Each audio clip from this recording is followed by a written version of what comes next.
नमस्कार। अजय चतुर्वेदी। आज हम वंदे मातरम पर चर्चा करने के लिए जा रहे हैं। वंदे मातरम पर उसके 150 साल पूरे होने पर सत्ता पक्ष की ओर से संसद में बहस कराई गई। लगभग 1.5 दिन तक, करीब 10 घंटे इसके लिए समय दिया गया था। सदन में चर्चा तो ठीक हुई। सत्ता पक्ष की ओर से ये बहस क्यों कराई, ये बहस कराने का निर्णय क्यों लिया गया, ये भी अब जाहिर हो गया है, क्योंकि इसके पीछे उद्देश्य सत्ता पक्ष का, उनके मुखिया का एक ही था कि किसी तरह से पंडित नेहरू को बदनाम किया जाए, उनका अपमान किया जाए। इसी हम उन उद्देश्यों पर भी बात करेंगे जो सत्ता पक्ष चाह रहा था, लेकिन हम शुरुआत करना चाहेंगे वंदे मातरम से।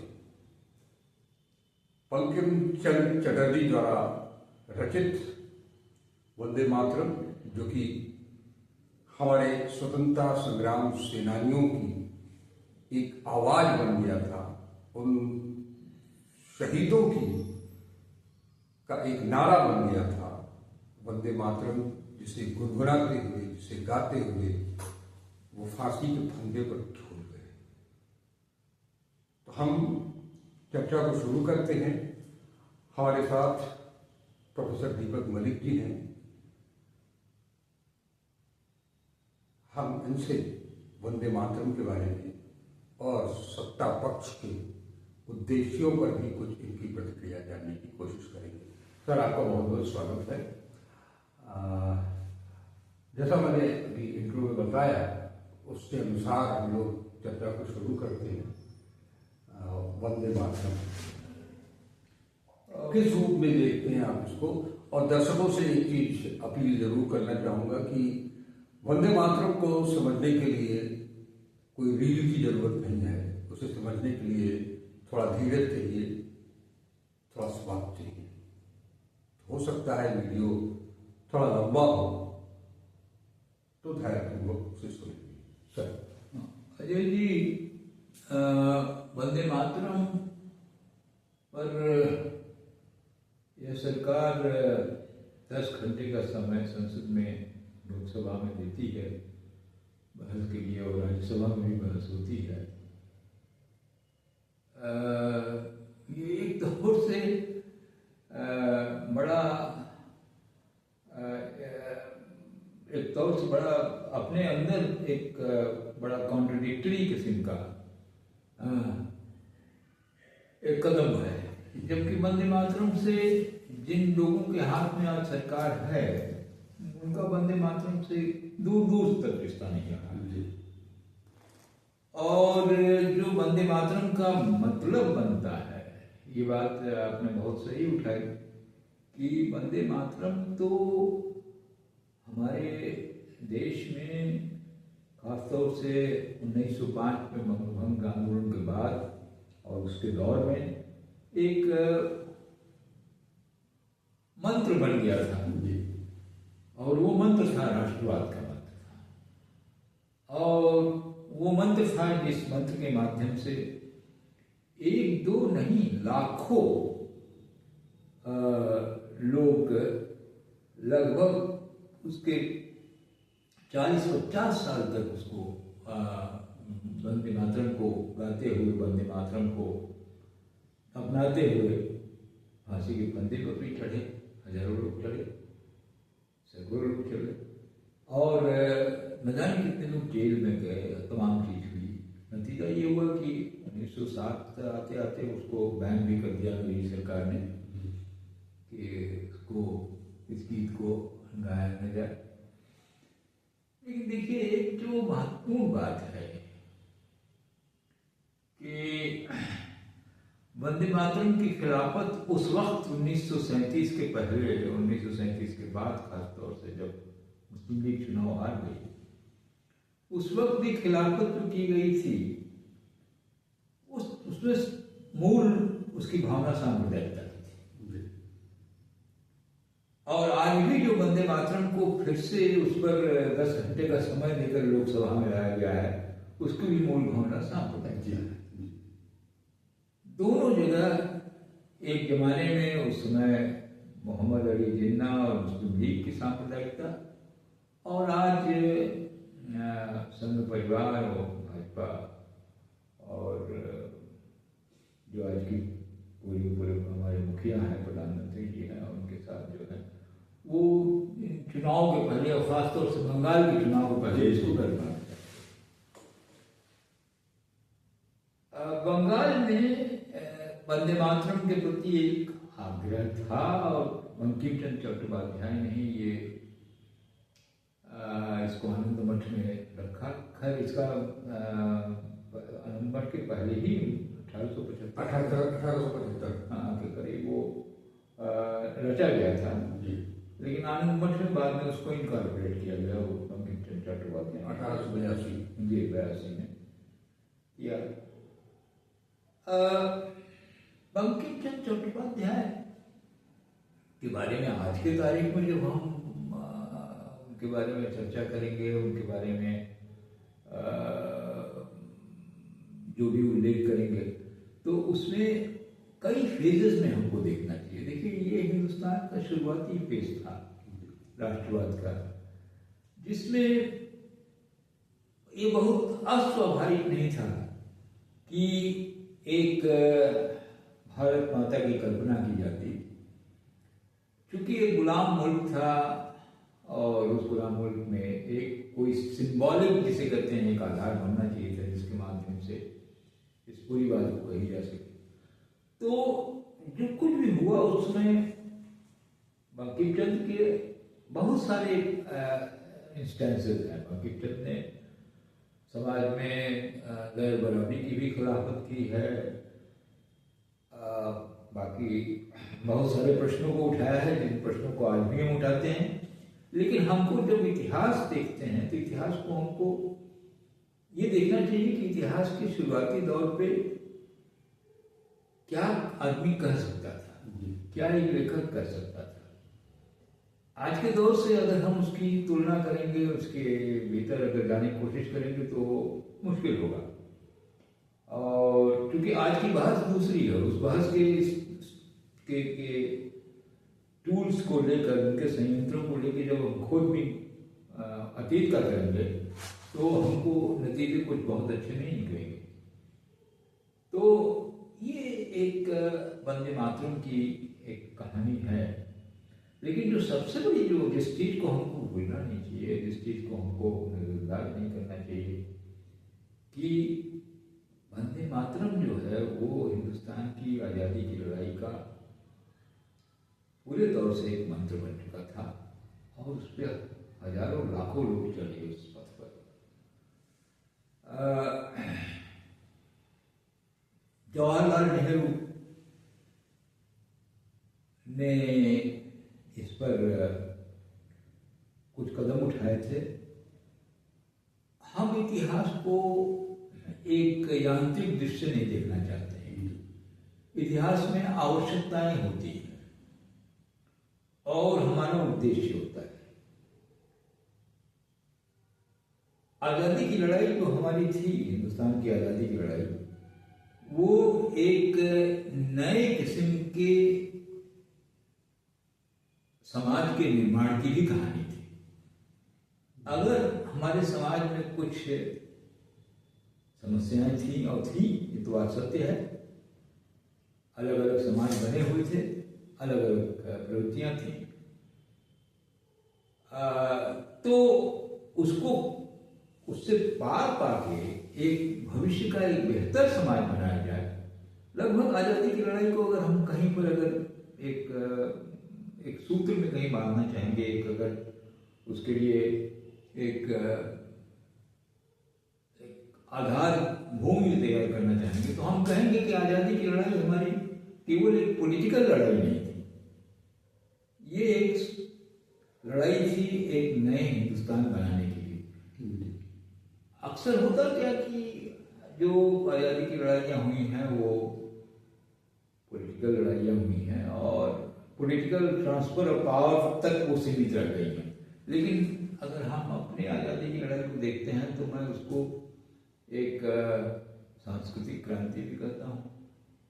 उसको अपने अतीत के बहुत सारे बहुत डिस्टर्बिंग प्रश्न जो रहे हैं, जो हमको परेशान करने वाले प्रश्न थे, उससे उभरने की एक जो आधारभूमि तैयार हो, उसके लिए भी हम मानते हैं कि आज़ादी की लड़ाई में ये सब आधारभूमि बना। तो हमें किसी भी इस तरह के धोखे में नहीं रहना चाहिए कि किसी भी विषय को हम बिल्कुल यांत्रिक तौर पर देखें। एक आवश्यकताएं होती हैं एक देश की,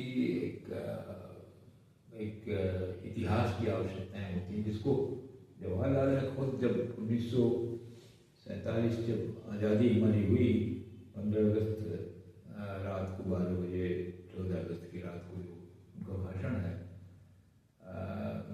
संसद में, जिसमें उन्होंने जो भाषण इतना प्रसिद्ध हुआ कि उसको न्यूयॉर्क के जो मेयर भी नियुक्त हुए हैं, जो चुनाव जीते हैं, उन्होंने उसको कोट किया। पर हमारा इतिहास के साथ एक जो मुलाकात है या जो बंधन है, क्या हुआ है, क्या हमारा, तो ये जो देखिए बात है कि हमारे चाहे महात्मा गांधी हो, चाहे जवाहरलाल नेहरू हो, ये सारे लोग अतीत को जानते थे, अतीत की कठिनाइयों को भी जानते थे, लेकिन उन कठिनाइयों से पार होना चाहते थे। नुआखाली में महात्मा गांधी घूमते रह गए, जहाँ उनको पैदल चलना पड़ा, जहाँ उनके लिए छोटी छोटी नदियाँ जिसमें नाव तक नहीं मिल पाई, किसी तरीके से लकड़ी का कुछ लट्ठे वगैरह बना के उसके माध्यम से गुजरना पड़ा। गांव के जो कहा जाता है कि मलेरिया ग्रस्त गांव, जहाँ बेहद बरसात हुई हो, उन कीचड़ भरे गांव में, जहाँ मिट्टी के ही मकान हो, छप्पर हो, ऐसे मकानों में उनको रहना पड़ा, रहे हो। तो ये जो इस तरह का जो पूरा का पूरा जो उपक्रम है, ये यज्ञ था एक नए समाज बनाने का, जिसको सांप्रदायिक शक्तियां शायद नहीं समझ सकती, जिनके मन में केवल संप्रदायवाद को लेकर एक चुनाव में जीतने, मोहम्मद अली जिन्ना चुनाव में हारे, पंजाब जैसे बड़े मुल्क, बड़े प्रांत जिसमें मुस्लिम लीग को केवल 2 सीट मिली लड़ाई के बाद, उसका रिएक्शन था कि वो पूरे सांप्रदायिक हो गए। उसके पहले सांप्रदायिकता उनमें उस तरह से दिखलाई नहीं पड़ती है, उसका नतीजा था कि सांप्रदायिक हो गए। तो आज भी जो लोग वंदे मातरम का इस्तेमाल एक नए राष्ट्र, एक नए भविष्य बनाने के जगह पर उसको महज सांप्रदायिकता में बदलने का, महज उसको चुनाव का हथियार बनाने का जो कर रहे हैं, मैं समझता हूँ कि लगभग मोहम्मद अली जिन्ना ने जो किया था, आज वही काम हमारे मोदी जी और बाकी सब लोग कर रहे हैं, उसी तरह का इस्तेमाल कर रहे हैं। तो ये जो परिस्थितियां हैं, ये दोनों को इकट्ठा कर देती हैं, और इस इकट्ठा करने में हम समझते हैं कि हमको कुछ और भी गूढ़ बातों को भी समझना चाहिए, जो संत परिवार की राजनीति से जुड़ी हुई। जरूर इसमें हम वंदे मातरम का ही प्रश्न उठाएंगे, लेकिन और भी सारे सवाल उसमें जुड़े हुए हैं, और भी सवाल, क्योंकि वंदे मातरम का इस्तेमाल और वंदे मातरम के ऊपर 10 घंटे इसलिए नहीं दिए गए हैं कि उन्हें वंदे मातरम पर कोई बहुत उससे कोई आस्था है, उस पर आस्था है, उसके गौरव पे वो अंशीदार है, क्योंकि ये एक ऐसी जमात है जिन्होंने वंदे मातरम तो नहीं किया बल्कि धिक्कार मातरम किया लगातार। जिनके सबसे बड़े जो थियोरिटिशियन रहे हैं, जो चिंतक रहे हैं, सावरकर, जिनके भावभूमि पर पूरी संघ परिवार की का ढांचा बना है, उन्होंने तो वंदे मातरम तो नहीं किया, उन्होंने तो वंदे ब्रिटिश साम्राज्य किया और अपनी रिहाई के लिए पत्र लिखते रहे और भरोसा दिलाते रहे कि हम ब्रिटिश साम्राज्य की पूरी सेवा करेंगे।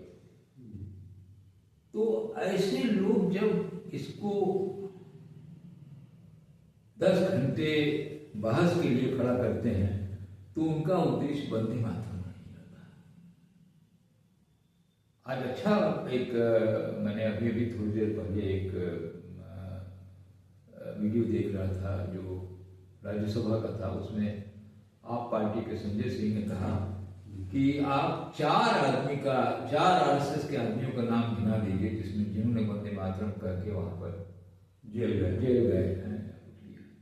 4 आदमियों का मेरे ख्याल से इनके पास कोई जवाब नहीं था, क्योंकि वंदे मातरम ही नहीं, ये राष्ट्रध्वज को स्वीकार नहीं करते थे, राष्ट्रगान को स्वीकार नहीं करते थे। और ये तो पूरे तौर से इनका कहना ये था कि ये जो आज़ादी मिली है, ये आज़ादी हमारी है ही नहीं। इस आज़ादी को वो एक दूसरे गुलामी के रूप में देखते हो या जो भी रूप में देखते हो, उन्होंने इसको स्वीकार ही नहीं।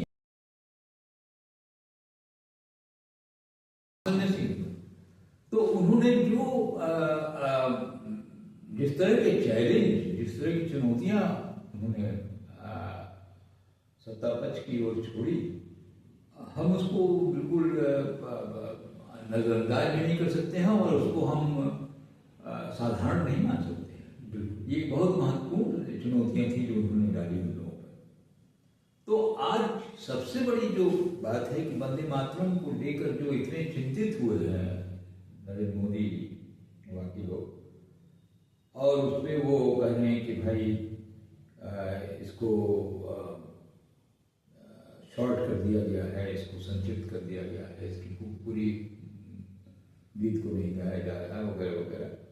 तो अगर उसमें देखिए तो आप जो हमारा राष्ट्रगीत है जन गण मन, वो भी उसको भी शॉर्ट किया गया है, इसको भी शॉर्ट किया गया है।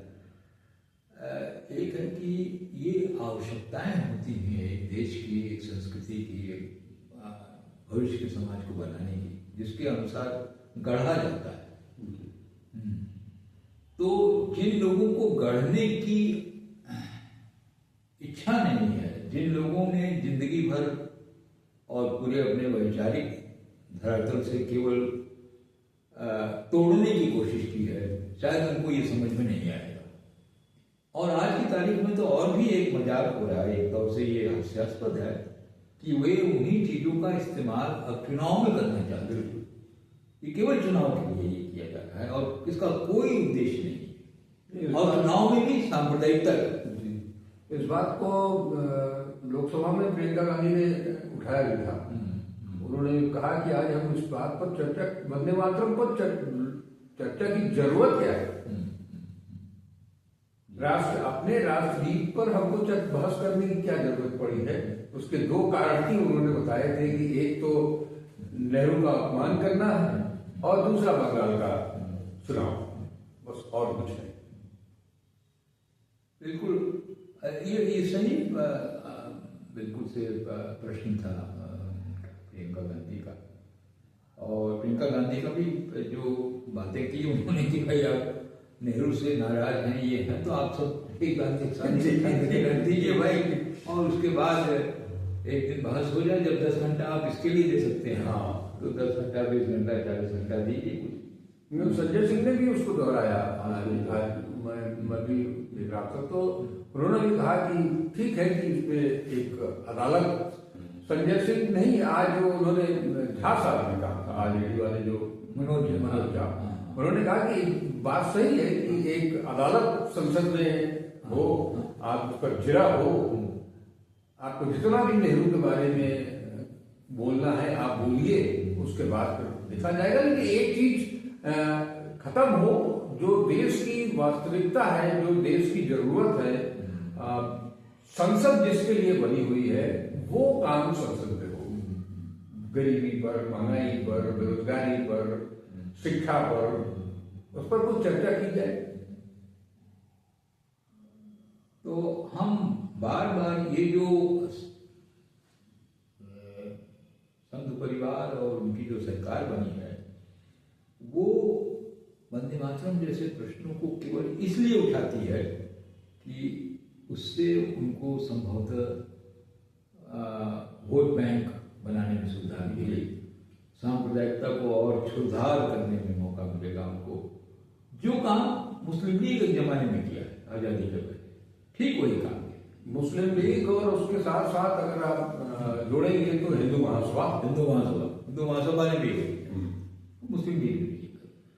देखिए, कभी कभी ये बातें उठती हैं, अब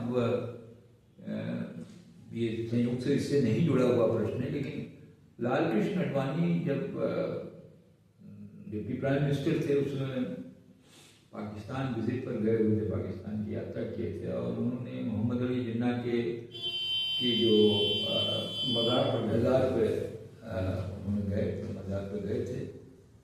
इत्तेफाक से उनके जो घोस्ट राइटर कहिए या जो काफ़ी कुछ नज़दीकी थे, सुधींद्र कुलकर्णी, तो कुलकर्णी साहब से हम लोगों का भी थोड़ा बहुत बातचीत होती करती है। तो उस समय उन्होंने जो टेक्स्ट लिखा था, जो रजिस्टर पे दस्तखत किया था, कि जिसका कुल लुब्बे-लुबाब मतलब ये निकलता था कि उनको रश्क है मोहम्मद अली जिन्ना पर, कि ये किस तरह के आदमी थे, वो कितने बड़े आदमी थे कि उन्होंने पाकिस्तान जैसे मुल्क को बना डाला। देखिए, ये इनके मन की बात वहां पर आ गई थी कि हम हिंदू राष्ट्र नहीं बना पाए, उन्होंने इस्लामिक राष्ट्र बना रहा है। तो भाई, आप तो आपकी लाइन और मुस्लिम लीग की लाइन और हिंदू महासभा की लाइन, सावरकर की लाइन, राष्ट्रीय स्वयंसेवक संघ की लाइन, सब तो इकट्ठा हो जाती है एक जगह। और हमें इजाज़त नहीं है कि आप किसी राष्ट्र का, ठीक है, राष्ट्र का एक शक्ल देना चाहते हैं वो करें, लेकिन सवाल ये है कि आम जनता की जो कठिनाइयाँ हैं, आम जनता की जो समस्याएं हैं, और एक देश जब बनाया जाता है तो उसको विकसित करने की जो पूरी की पूरी प्रक्रिया है, उस प्रक्रिया को झुठला कर इन प्रश्नों को क्यों आते हैं? आज पाकिस्तान बना और पाकिस्तान टूट गया, महज 27-28 साल में टूट गया, बांग्लादेश चला गया। तो ये जो इस तरह की कपोल कल्पनाएं और अपने अंदर जो जिसे कहते हैं कुंठा है, इस कुंठा को जाहिर करते हैं, इससे अंग्रेजी में कहावत है, कहावत क्या है, एक फ्रेज है, the cat is out of bag, तो बिल्ली बैग के बाहर आ गई है, उससे पता लग जाता है कि आपकी मंशा क्या है। तो आप तो कोई सांस्कृतिक राष्ट्र में नहीं बनाना चाहते, आप सीधे सीधे एक तानाशाही के राष्ट्र बनाते हैं। आप सांस्कृतिक राष्ट्र की तरफ चलते तो शायद आप गांधी के रास्ते पर होते, कहीं पर होते, वो तो आप नहीं करना चाहते, क्योंकि गांधी एक सभ्यताई राष्ट्रवाद को शुरू किए थे। तो गांधी और टैगोर का बहुत बहस हुआ है। और दूसरी बात एक है कि जब हम ये वंदे मातरम का नाम लेते हैं, तो इसमें रविन्द्रनाथ टैगोर से बाकायदे बातचीत की गई थी वंदे मातरम के बारे में और जनगण के बारे में भी, और ये उनकी राय थी कि उसके कुछ स्टैंजास शुरुआती ये जाए और बाकी की आवश्यकता नहीं है, जिसको पढ़ना है पूरा पढ़े, लेकिन वो उतने से काफ़ी हो जाएगा। क्योंकि एक बात होती है कि कोई राष्ट्रगान या कोई भी स्लोगन जिस नारे पर पूरा देश चले, उसको बिल्कुल से चुभता हुआ पॉइंटेड होना चाहिए। अगर बहुत लंबा चौड़ा होगा तो लोग खो जाएंगे उसमें और उसको आप पकड़ नहीं पाएंगे। तो ये था। लेकिन अब जो सांप्रदायिकता उसमें खोजते हैं और सांप्रदायिक इस्तेमाल करना चाहते हैं, वो तो जाएंगे उसमें, बहुत कुछ करने की कोशिश करेंगे। और दूसरी बात है कि जो गैर सांप्रदायिक टेक्स्ट होगा जिसमें सांप्रदायिकता नहीं झलकती है, उसमें भी वो सांप्रदायिकता खोज निकालेंगे, गहराई से ढूंढ निकालेंगे। 1905 का हिंदुस्तान जो था 2025 का हिंदुस्तान नहीं है, इसको हमको स्वीकार करना चाहिए। बदल गया है, देश भी वो नहीं रह गया है, बदल गया है, बहुत बदल गया है, विभाजन हो गया है, एक विभाजन के बाद दूसरा विभाजन हुआ है। तो वो परिस्थितियां जो थी, उन परिस्थितियों में जो कुछ रचा गया था, उस रचना का एक इतिहास बनता है, उसकी एक जगह बनती है। वंदे मातरम जो है रविन्द्रनाथ टैगोर ने पहली बार कांग्रेस स्टेशन में गाया उन्होंने 1905 के, खासतौर से बंगभंग आंदोलन से ये नारा जो है, ये गीत जनप्रिय हुआ, लोकप्रिय हुआ।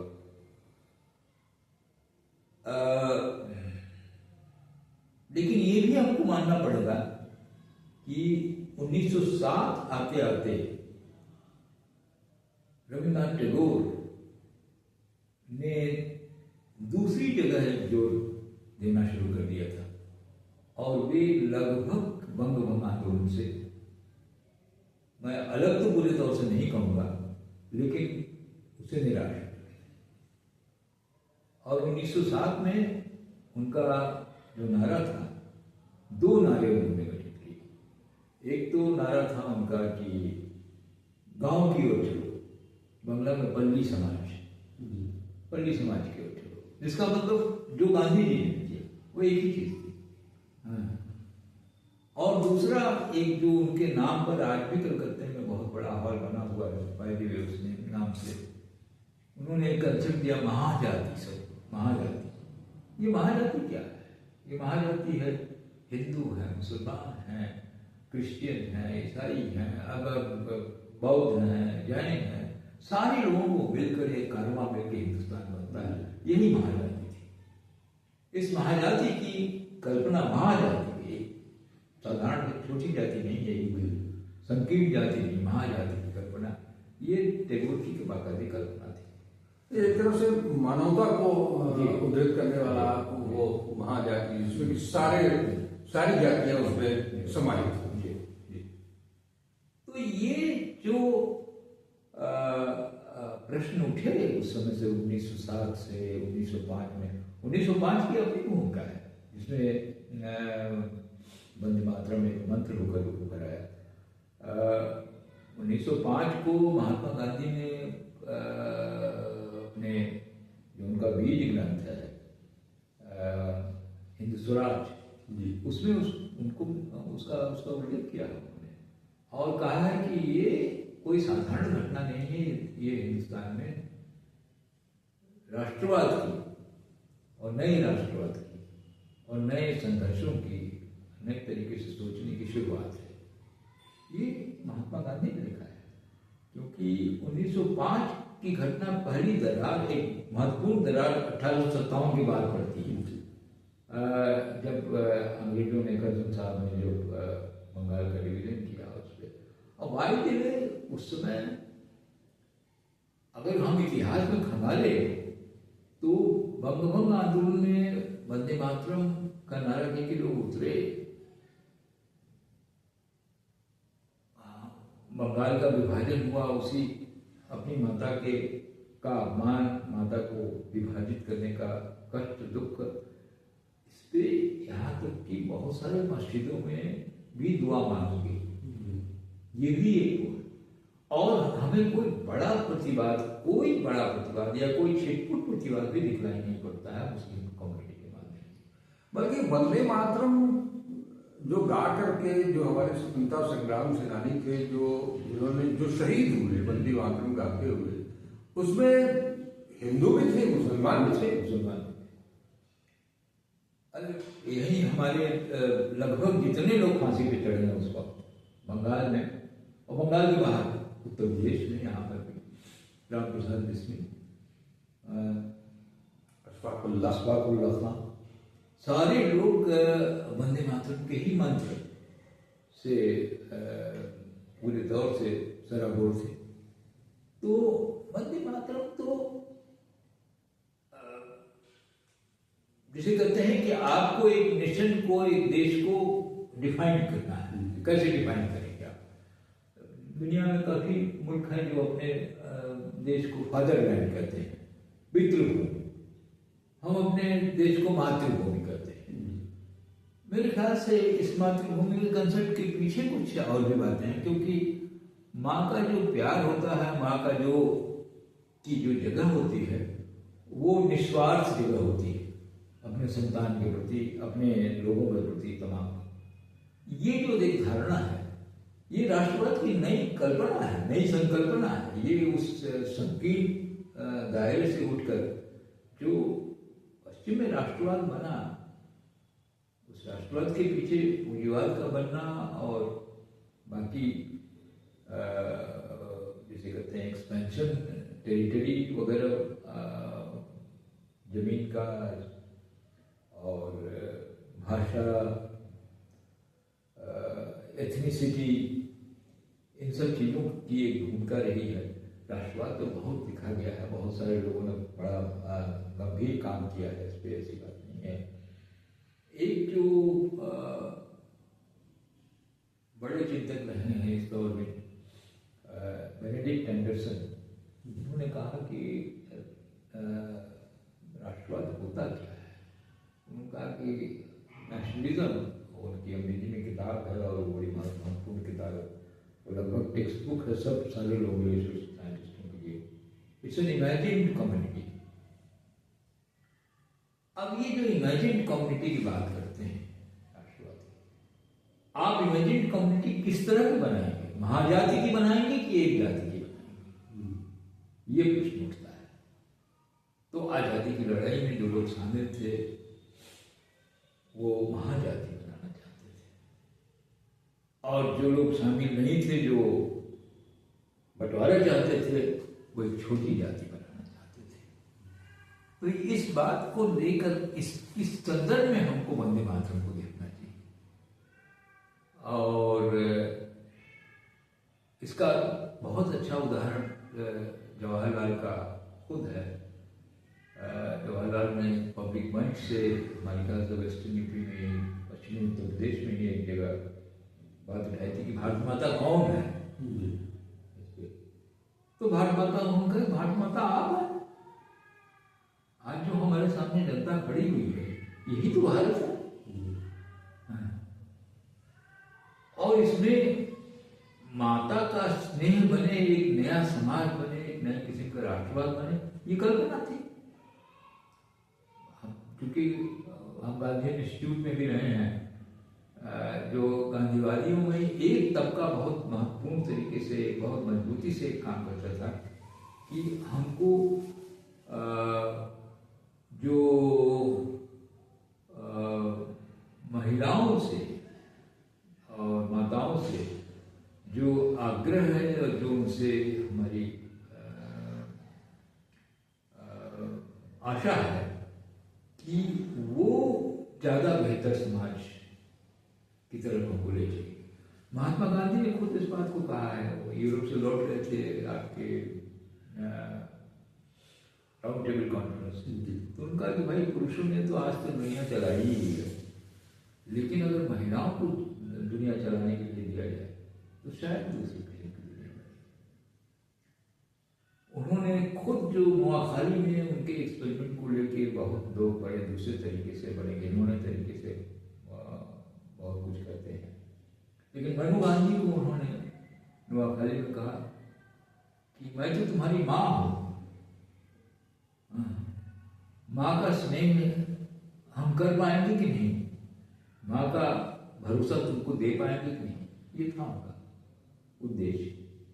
तो देखिए, एक आदमी में, और उन्होंने अपनी पत्नी के बारे में, कस्तूरबा के बारे में, कस्तूरबा ने जो बहुत मूक रहकर तमाम सहा, उनकी बातों को भी सहा और बाद में पूरे समाज की बातों को भी सहा और आंदोलन में भी। तो उन्होंने कहा कि कस्तूरबा के इस मूक स्वभाव को लेकर मैंने सत्याग्रह की शुरुआत इसलिए हुई कि मैंने देखा कि किस तरह से वो उसको चुपचाप उस पर एक रिएक्ट करती है। तो ये जो भारत माता का कंसेप्ट है, ये जो कंसेप्ट है वंदे मातरम का, माता को बंदगी करने का, ये कंसेप्ट जो है, ये कंसेप्ट हमारे आज़ादी की लड़ाई में, खासतौर से जिन लोगों ने हमारी आज़ादी की लड़ाई की दीवारें खड़ी की थी, उन्होंने किया था। और उसमें एक बहुत ही उदात्त भावना थी, एक बड़ी भविष्य टैगोर और गांधी में बहस हुई है। टैगोर ने कहा कि टैगोर बड़े चिंतित थे राष्ट्रवाद से, क्योंकि वो पूरी दुनिया के स्तर पे राष्ट्रवाद को देख रहे थे। और 1913 में उनको नोबेल प्राइज मिला। 14 में पहली लड़ाई शुरू हो गई। पूरे यूरोप में जब वो देख रहे थे कि वहाँ युद्ध की घोषणा हो रही है, लोग मारे जा रहे हैं यहाँ वहाँ, as a matter of fact एक फैक्टर ये भी है कि टैगोर को नोबेल प्राइज उनकी गीतांजलि पर इसीलिए मिला कि नोबेल प्राइज कमेटी ने महसूस किया कि इससे युद्धरत दुनिया में एक आदमी है, एक साहित्यिक है एशियाई मुल्कों से, जो युद्ध से अलग एक सोच रखता है, एक दूसरी दुनिया में हमको ले जाना चाहता है। तो ये हमारी राष्ट्रवाद की कल्पना सावरकर वाली कल्पना नहीं है। हमारी राष्ट्रवाद की कल्पना अंग्रेजों और यूरोप में भी जो बनी है वो भी नहीं है। इसका खुलासा, चूंकि टैगोर और गांधी में बड़ी बहस हुई राष्ट्रवाद को लेकर, तो गांधी ने कहा कि hours will be a non violent nationalism, एक अहिंसक राष्ट्रवाद। हम वो यूरोप का राष्ट्रवाद नहीं करने जा रहे। सावरकर तो उसी राष्ट्रवाद की नकल कर रहे थे, उसी राष्ट्रवाद से आकृत होकर आए थे और उसी से कहा उन्होंने कि हम अंग्रेजी हुकूमत के लिए कुछ भी करने के लिए तैयार हैं पूरे तौर से। तो ये जो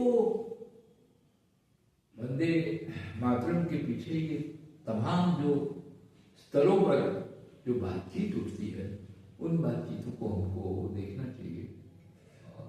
सर, एक चीज जो संसद में जो 10 घंटे की बहस हुई, जिसकी शुरुआत, चर्चा की शुरुआत प्रधानमंत्री नरेंद्र मोदी ने की, हम ये जानना चाहते हैं, हमारा मतलब एक दिमाग में ये भी बनता है कि वंदे मातरम पहली बार जो लिखा गया 1875 में, उसके बाद 1882 में उनकी पुस्तक आती है आनंद मठ,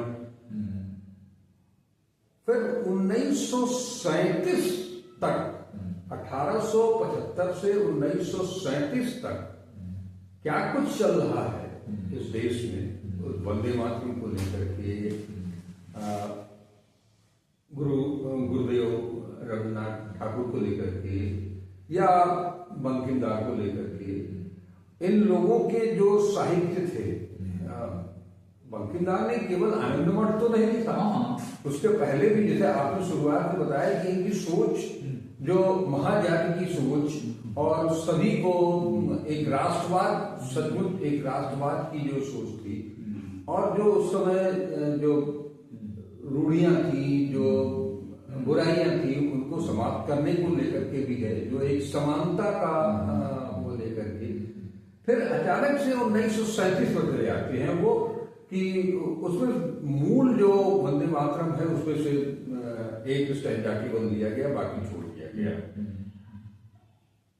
जो, और हम ये भी कहना चाहेंगे कि बंकिम चंद्र चटर्जी को लेकर के, उनकी साहित्यिक रचनाओं को लेकर के, उनके साहित्यिक विचार, वैचारिकी उनकी जो थी, आनंद मठ में जो लोग नहीं भी जानते होंगे आज तक, उसको भी सामने ले आने की जो कोशिश की गई है, इस बहस के पीछे नैरेटिव वही है कि उसके पीछे जो एक दिल भावना है कि अंदर उन्होंने हिंदू मुसलमान करके भी बंगाल को लेकर के देखा और उस पर वो लिखा, अकाल के बाद की परिस्थितियां जो आई थी उसको लेकर के।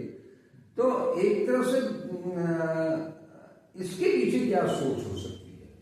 बंकिम दा ने जो आनंद मठ को लिखा, जिसमें हिंदू मुसलमान को एक दूसरे के विपरीत जो बताने की कोशिश, क्या सोच थी? हालांकि वो आज 1882 से लेकर के 2025 में बहुत अंतर आ गया है, शताब्दियां बीत गई।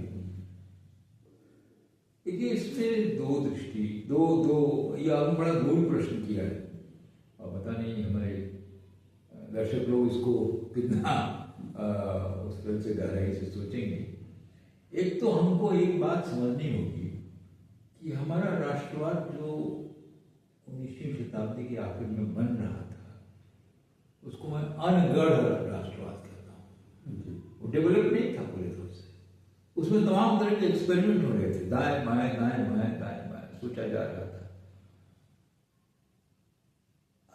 जिस तरह से आप एक ऐसे समाज में जो एक अच्छे खासे दौर में उपनिवेशवाद से प्रभावित रहा हो, और ऐसा पावरफुल उपनिवेशवाद, इस तरह का पावरफुल उपनिवेशवाद जिसने संस्कृति के बारे में, जिसने हमारी सोच के बारे में, तमाम चीज़ों में बदलाव ला दिया और बहुत बड़े बदलाव ला दिए उन्होंने। ढांचा हमारा दूसरे किस्म का बना दिया, जिसमें कुछ लेने लायक है, कुछ लेने लायक नहीं। तो हम कहेंगे कि उस दौरान इस अनगढ़ राष्ट्रवाद को तमाम लोगों ने, चाहे साहित्यिक हो, चाहे बाद में राजनीति आई है, ये जो आज 1875 की बात की जा रही है ना वंदे मातरम की, 1885 में इंडियन नेशनल कांग्रेस पहली बैठक करती है बम्बई में, और तीसरी दुनिया में, हमारे गुलाम दुनिया में और बाकी दुनिया में, दक्षिण की दुनिया में, ये पहला राजनीतिक दल था, आधुनिक राजनीतिक दल था, जो एक देश के बारे में बात कर रहा था, तमाम सीमा रेखाओं को पार करके, उनको अतिक्रमित करके। तो ये चीजें जो हैं, ये एक मिनट में नहीं तैयार हो जाती है, बिल्कुल। और उसमें तमाम जितने लोगों ने भी कंट्रीब्यूट किया है, उसको कंट्रीब्यूट करके हमको वंदे मातरम को देखना चाहिए। वंदे मातरम को अगर हम केवल एक टेक्निकल दृष्टि से देखना चाहेंगे और उससे केवल हम हिंदू मुस्लिम और सांप्रदायिकता की बू निकालना सिर्फ सांप्रदायिकता देखना चाहेंगे, तो वो तो संघ परिवार कर ही रही है, करेगी। और मुस्लिम लीग ने भी एक जमाने में वही किया था, दोनों ने किया। अब दोनों की कितनी साम्यता है, दोनों के कितने एक ही ऑब्जेक्टिव है, ये बहुत साफ हो जाता है। खिलाफत, जिस तरह की खिलाफत वो कर रहे हैं, जिस तरह की बातें वो कर रहे हैं, नहीं तो कोई मतलब नहीं बनता है। सही बात है जो प्रियंका गांधी ने उठाया कि एक स्वीकृत तथ्य है, वंदे मातरम को लेकर आप वापस क्या करने वाले दर्शक मिलेगा। मैं पर्टिकुलरली कांग्रेस के सेशन में, दूसरी पार्टी में शायद वंदे मातरम नहीं गाया जाता है, कांग्रेस के सेशन में तो कांग्रेस में तो सेशन की शुरुआत ही वंदे मातरम से की जाती है, वंदे मातरम से ही शुरुआत की जाती है। और जो हमारा जो कॉन्स्टिट्यूएंट असेंबली था, उसमें राजेंद्र प्रसाद के सामने भी ये समस्या आई थी, तो उन्होंने कहा कि दोनों को हम राष्ट्रगीत मानते हैं, वंदे मातरम को और जनगण दोनों को। तो ये जो बातें हैं, ये स्वीकृत बातों को, चूंकि उनका उद्देश्य केवल सांप्रदायिकता और केवल एक जिसे कहते हैं संकीर्णतावाद, और देश में एक सिविल वार की, एक गृहयुद्ध की बिल्कुल परिस्थितियां बनाने की है, इसलिए वे इन सब प्रश्नों को उठा रहे हैं। लेकिन हमको जब भी हम वंदे मातरम को देखेंगे बंकिम चंद्र, बंकिम चंद्र के तमाम चेहरे हैं, बंकिम चंद्र का एक चेहरा नहीं है जी। तो हमको किसी भी व्यक्ति के एनालिसिस में नंबर वन, हम आज की तारीख में जो सोच रहे हैं उस दृष्टि से देखना हमारे लिए हमारे ख्याल से बहुत ज़्यादा अच्छा नहीं होगा। अगर हम कहें कि साहब, जैसे बहुत हिंदी साहित्य में आजकल कुछ लोग बहुत ज़्यादा आधुनिकवादी लोग, आधुनिकतावादी लोग कर देते हैं। कबीर जो है, कबीर में नारी के प्रति बड़ा द्रोह है। अरे भाई, आप उस जमाने को समझिए। कबीर इतना ज़्यादा मतलब एक नई सांस्कृतिक पृष्ठभूमि से खड़े हुए हैं। उस पृष्ठभूमि में आप इस प्रश्न को उठा रहे हैं एक 14वीं 15वीं शताब्दी के संत के माध्यम से, तो वो बात उठती नहीं, वो बात उठी नहीं थी, उठती ही नहीं, और वो कोई इसके खिलाफ नहीं है। इस तरह से आप देखेंगे तो ये आधुनिक दृष्टि हुई। फेमिनिज्म का जन्म, वुमेन्स मूवमेंट का जन्म तो इस जमाने में हो। इसमें बल्कि आप ज्यादा अच्छा होगा कि महात्मा गांधी को सहारा लीजिए तो वो ज्यादा अच्छा बनेगा। क्योंकि जब हम कहते हैं कि हम मनु गांधी कहते हैं कि मैं तो देख रहा हूं कि मैं मां बन सकता हूं कि नहीं, जो हमारे अपने संस्कृति में कल्पना है स्त्री और पुरुष के एक होने का, तो वो जो कल्पना है और जो उसके माध्यम से जो एक शांति की रास्ता खोजी गई है, उस रास्ते को हम देखते हैं। हम समझते हैं कि एक तो ये दृष्टि है, और दूसरी बात ये है कि जो जिस अनगढ़ राष्ट्रवाद किस तरह से धीरे धीरे अपनी शक्ल लेता है, वो हमको दिखलाई पड़ता है। और 37 के बाद, और खासतौर से 46 से जो हमारी कॉन्स्टिट्यूंट असेंबली बनती है, उसके माध्यम से जो एक कॉन्स्टिट्यूशन बनता है, मैं समझता हूँ कि राष्ट्रवाद को परिभाषित करने का इतना कठिन परीक्षण, एक यज्ञ शायद इसके पहले इतिहास में कभी नहीं हुआ। एक तरफ मुस्लिम लीग खड़ी हुई है कि हम हिंदुस्तान को तोड़ेंगे, और एक तरफ से कॉन्स्टिट्यूएंट असेंबली है जो खड़ी हुई है सेकुलरिज्म के लिए, धर्मनिरपेक्षता के लिए। आप सोचिए कि कितनी कठिन परिस्थिति है। उसमें साधारण परिस्थिति ये तो भाई ठीक है, हम हिंदू राष्ट्र यहाँ बना रहे हैं, आप मुस्लिम राष्ट्र बनाएंगे, ये बात होती। लेकिन हमने दूसरा कदम उठाया, हमने वो प्रश्न उठाया जो हमारे, अगर कहें तो हमारी संस्कृति, हमारे आध्यात्म, हमारी जीवन दृष्टि से मिलता है। बिल्कुल। हाँ, तो ये जो बातें हैं, ये बातों को हमको उस दृष्टि से देखना चाहिए।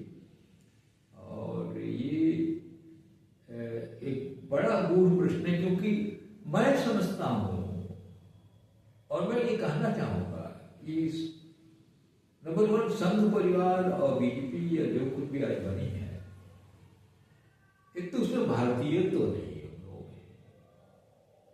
दूसरा ये है कि मेरा कहना है, कभी कभी मजाक में मैं कह देता हूँ कि जो आदमी हमारे ग्रंथों का, और खासतौर से माइथोलॉजिकल ग्रंथों का और दार्शनिक ग्रंथों का अध्ययन नहीं करेगा, वही संघ परिवार का सदस्य बन सकता है और वही इन सब बातों कर सकता है।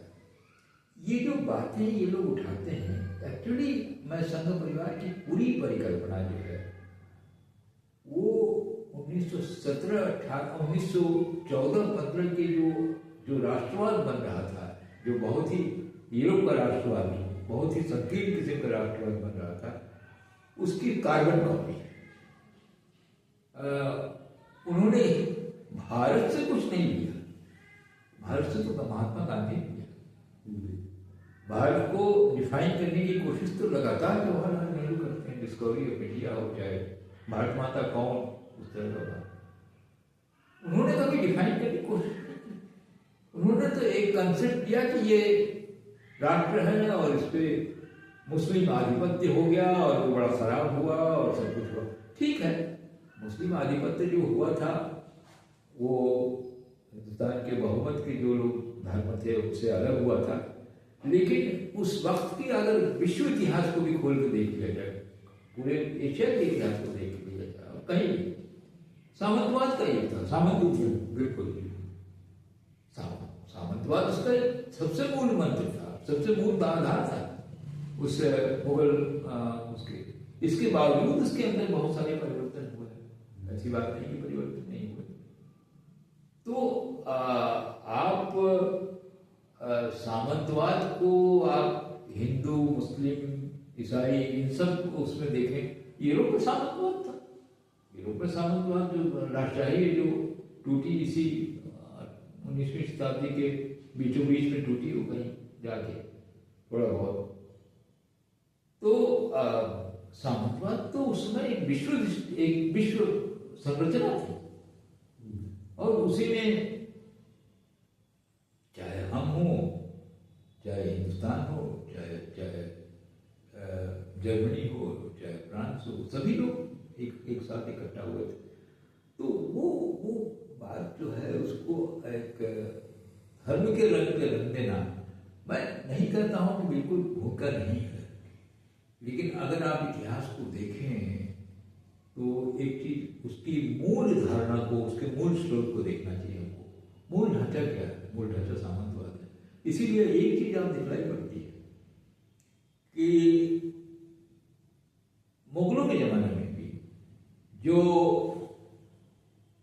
और उसके बाद और भी हुआ, दूसरे दृष्टि हुआ, दुर्भाग्यपूर्ण था, लेकिन ये मुगलों के जमाने में जो हिंदू अभिजात्य वर्ग है और मुस्लिम अभिजात्य वर्ग है, दोनों के अंदर काफी कुछ जिसे कहते हैं लेन देन था। आम जनता में जो बातचीत चल रही थी, जो साहित्य रचा जा रहा था, वो साहित्य बिल्कुल दूसरे विजन का था। इसी मध्ययुग में रसखान हुए हैं, इसी मध्ययुग में कबीर हुए हैं, इसी मध्ययुग में रहीम हुए हैं। एक बड़े सारे संस्कृत के विद्वान, और जो दिल्ली में संस्कृत यूनिवर्सिटी, एक सिरमौर यूनिवर्सिटी मानी जाती है संस्कृत की, उसके वाइस चांसलर भी रहे हैं, उसके कुलपति भी रहे हैं, राधा वल्लभ त्रिपाठी जी। राधा वल्लभ त्रिपाठी का एक बयान है, वो बड़ा मजबूत बयान है। उन्होंने कहा कि इस पूरे जमाने में जितना हमारे दार्शनिक साहित्य रचे गए और जितना जो कुछ भी भक्ति आंदोलन के जो संत बने और ये सब बने, ये उसके पहले के युग में नहीं हुआ। सबसे अधिक प्रोडक्टिविटी इसी में है। जैसे दोनों प्रोडक्टिविटी है। अब जैसे एक दूसरी जो बात कही जाती है कि क्योंकि 1836 तक हमारे यहाँ फारसी स्टेट लैंग्वेज थी, तो कहा जाता है कि साहब ईरान में फारसी बोली जाती है, लेकिन ईरान से कहीं ज्यादा हमारे यहाँ उसके बारे में लिटरेचर। और ये बात भी सही है कि मुगल दरबार में जगह नहीं मिलती थी शुरू में कि अगर आप फारसी में कविता नहीं, राष्ट्रकवि होने के लिए, उनके अपने दरबारी कवि होने के लिए जरूरी था कि फारसी में कविता। खुद आपके ये जो बड़े भाई जो हमारे कवि हैं, क्या नाम है, उर्दू के कवि, मिर्जा गालिब का ये इतिहास है जिसको वो नजरअंदाज नहीं करना चाहिए। मिर्जा गालिब शुरू में फारसी में कविता लिखते थे, मुगल दरबार के अभिन्न हिस्से थे वो, लेकिन उनकी कविताएं कभी अप्रिशिएट नहीं हुई। जब वो फारसी छोड़कर एक हिंदुस्तानी भाषा उर्दू की ओर चढ़े तो मिर्जा गालिब हो गए। आज की तारीख में मिर्जा गालिब के बिना कोई बात नहीं बनती है हमारे साहित्य। तो ये तो आप समझिए कि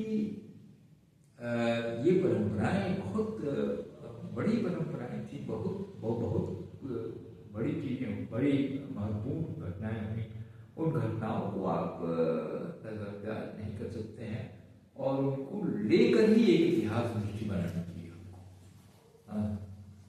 इतिहास की कठिनाइयां और इतिहास के तमाम वो स्रोत जिसके माध्यम से इतिहास में एक दूसरे से गुत्थी भी बनती है, उसको भी देखना चाहिए।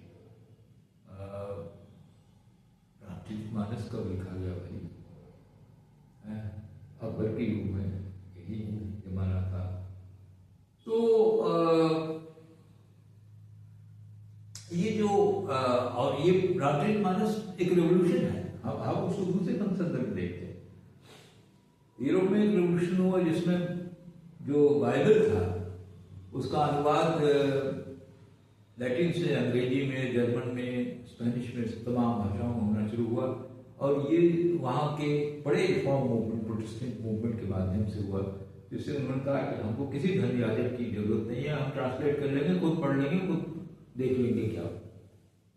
तो एक जो मर्यादा पुरुषोत्तम की कल्पना, एक जो ऐसा समाज था जिसके अंदर अनडिफाइंड किस्म की एक सोशियोलॉजी थी, सोशल सिस्टम था, उसको एक जगह पर लाकर खड़ा करने का काम जब अवधि में जन भाषा में जब रामचरितमानस लिखा गया तो उसने किया। तो ये सारे कदम कोई साधारण कदम नहीं है। उसी दृष्टि से हमको ये वहां से आके वंदे मातरम तक देखना चाहिए। जी बिल्कुल, आपने सही कहा कि रामायण काल में जो रामायण की जो रचना है उसमें गोस्वामी जी, तुलसीदास जी ने जो एक एक कैरेक्टर उन्होंने जो चुना है, उस कैरेक्टर को आप देखिए तो वो हर तरफ से आपको एक नई दृष्टि देता है, नया विजन देता है। आप राम केवल जय श्री राम कहने से वो राम, मर्यादा पुरुषोत्तम राम, जब तक आप उसको आत्मसात नहीं करेंगे, चाहे आप राम की बात करें एक कैरेक्टर के रूप में, आप भरत की बात करें एक कैरेक्टर के रूप में, वहीं पर आप महापंडित रावण की बात करें एक कैरेक्टर के रूप में, तो वो सारी चीजें उसको आप समझने की जब कोशिश करेंगे तब फिर वो लगेगा कि हाँ ये एक ऐसा महाकाव्य है ये भी कि उसकी अतुलनीय है वो। आप सोचिए कि मर्यादा पुरुषोत्तम की नजदीकी अगर कहीं बनती है तो महात्मा गांधी से बनती है। मर्यादा पुरुषोत्तम का अगर दुरुपयोग, मर्यादा तो है ही नहीं वहां, पुरुषोत्तम भी नहीं, पुरुषों में उत्तम भी नहीं है, केवल एक सांप्रदायिक स्लोगन के रूप में, संकीर्ण स्लोगन के रूप में अगर इस्तेमाल करें तो हमारे आज के बीजेपी के वाले हैं और आरएसएस वाले हैं, उनका क्या रिश्ता है इनका मर्यादा पुरुषोत्तम से? इनका मर्यादा पुरुषोत्तम से दूर दूर तक कोई रिश्ता, बल्कि अमर्यादित करने का रिश्ता है। हाँ, ये मर्यादा।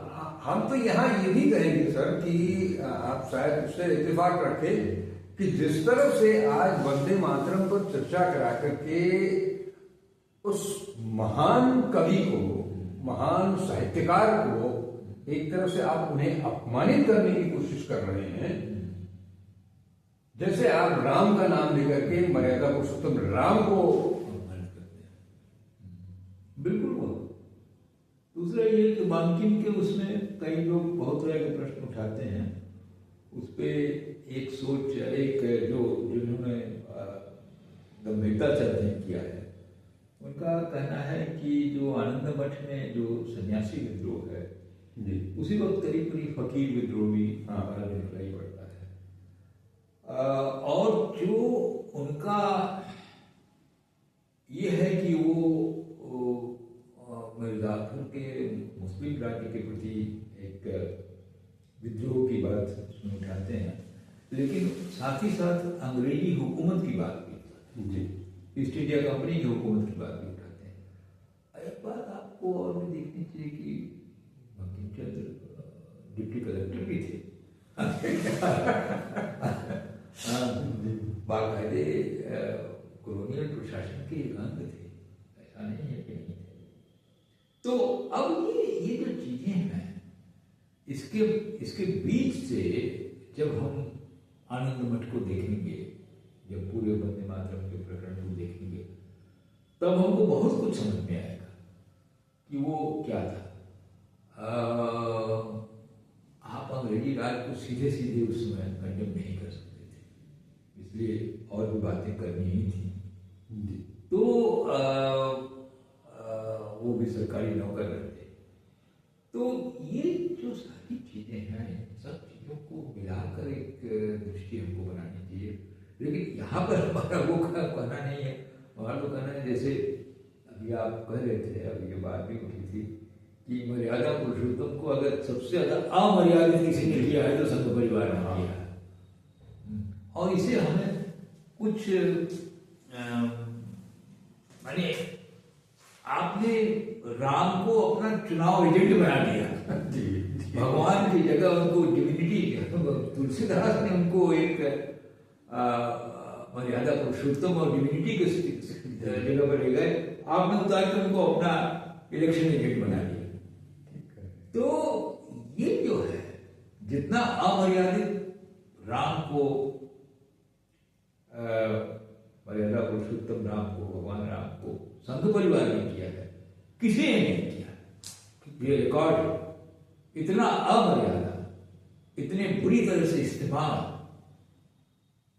मजाक में कभी कभी हमको एक आध संघ परिवार के लोग भी कहेंगे, साहब हमसे बड़ा सेकुलरिस्ट कोई नहीं सकता। हम ठीक है भाई, आप तो धर्म का पूरा उपयोग कर लेते हैं, सारे टेक्स्ट का उपयोग कर लेते हैं, सही बात है, और जानते हैं कि इसका कोई मतलब नहीं है, हम उपयोग कर रहे हैं।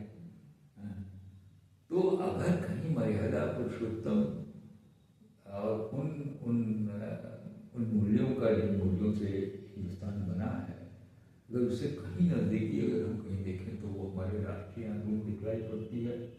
राष्ट्रीय आंदोलन के विरोध पक्ष में नहीं दिखलाई पड़ता है, सावरकर में नहीं दिखलाई पड़ता है। जो लोग कभी वंदे मातरम का नाम नहीं लिए, जो कभी अंग्रेजी राज, बराबर अंग्रेजी राज को सपोर्ट करते थे, जो कभी भी आज़ादी की लड़ाई में कूदे नहीं, हेडगेवार का नाम लेते हैं कि हेडगेवार 1920-21 तक ये थे, उसमें कांग्रेस में थे शुरुआत के दिनों में। तो खैर उसमें कांग्रेस में सभी लोग थे, तो वो भी थे, बना नहीं था। और उसके बाद उनको, उनके मन में जो जिस तरह का एक संकीर्ण भाव उदय हुआ, तो उसके बाद टाट के आए, अपना किए। लेकिन उसके बाद भी बहुत ही, जैसे कहते हैं, लोग ही एक काम करते रहे। शुरुआत में गोलवलकर ने उसको जगह देख के, गोलवलकर ने उस संकीर्णता को पूरे दम से उद्घाटित किया और उसके आधार पर पूरी एक नई राजनीति की सृष्टि की। गोलवलकर और सावरकर ये दो आदमी हैं जिन्होंने शायद भारतीय संस्कृति और साहित्य और जो आध्यात्म भी है उसको जितना अमर्यादित किया है, उतना शायद किसी को नहीं। बहुत बहुत शुक्रिया सर, आपने वंदे मातरम पर विशद चर्चा करके और हमारे दर्शकों को जो इन सब चीज़ों से अभी तक अनभिज्ञ भी रहे हों शायद, उसका खुलासा किया आपने। और एक चलते चलते जो तुलना रामायण, गोस्वामी तुलसीदास, मर्यादा पुरुषोत्तम राम, उनका इस्तेमाल, और एक सही, आपने कहा कि एक तरफ हमारा समाज मर्यादा पुरुषोत्तम राम के नाम पर उनको पूछता है, और आपने उसको एक तरह से BLA बना दिया है, अपना चुनाव एजेंट बना दिया है। ये बहुत सटीक टिप्पणी इनके ऊपर बैठती है। हम अपने दर्शकों से ये उम्मीद करेंगे कि वो इस चर्चा को पसंद करेंगे। इसमें बहुत सारी गूढ़ चीजें हैं जो कि निकल करके आई हैं। बहुत बहुत शुक्रिया सर आपका। इसमें क्या कुछ है उसके आगे कुछ कहने की जरूरत नहीं है, जो सर ने बताया। तो हम आपसे विदा लेते हैं। अगर आपको वीडियो अच्छा लगा तो उसे लाइक करें, ज़्यादा से ज़्यादा लोगों तक उसको पहुंचाएं, यानी शेयर करें। और अब तक अगर चैनल को सब्सक्राइब नहीं किया है तो उसे सब्सक्राइब जरूर करें। नमस्कार, अजय।